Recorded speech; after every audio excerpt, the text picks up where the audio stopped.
Na rande si má platiť každý sám. Ach, my škrupulanti, perfekcionisti, zásadami posadnutí detailisti, túžiaci po poriadku a dokonalosti.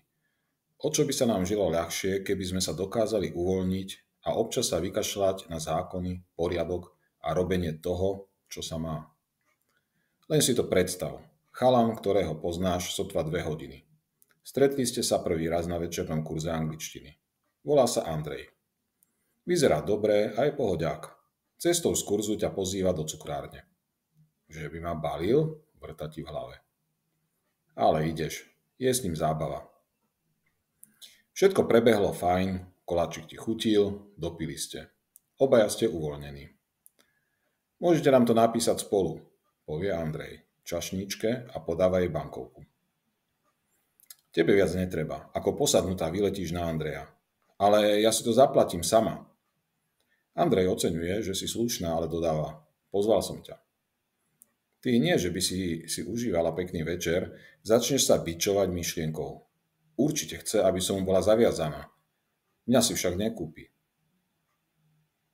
Andrej je jednoduchý chalan. Vidí, že si rozhodená a tak navrhne. Rozumiem, ako sa cítiš. Potešilo by ťa, ak by som si teraz vypýtal komplet peniaze za celý zaplatený účet od teba naspäť? Akože si ty pozvala mňa?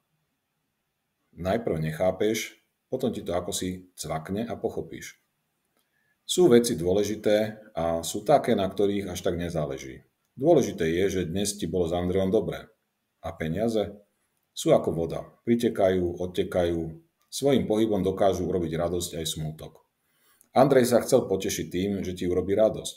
Nevystávil ti dlhopis a neočakával, že aj ty ho niekedy pozveš. S radosťou prijať dar je ten najlepší spôsob, ako sa môžeš revanžovať darcovi. A ak ti niečo daroval zo zištných dôvodov, potom máš smolu. Mal ti jasne povedať, že nejde o dar, ale pôžičku. Ty si ho nežiadala o úver. Buď v pohode. Nemáš žiadne záväzky a nemusíš ho vôbec za odplatu na budúce pozvať ty. Je to nezmysel vymyslený tými, ktorí nechápu, že radosť darcu je vždy väčšia ako obdarovaného. Prečo by si teda mala o ňu Andreja oberať? Zhrnutie. Kto chce platiť, nech platí.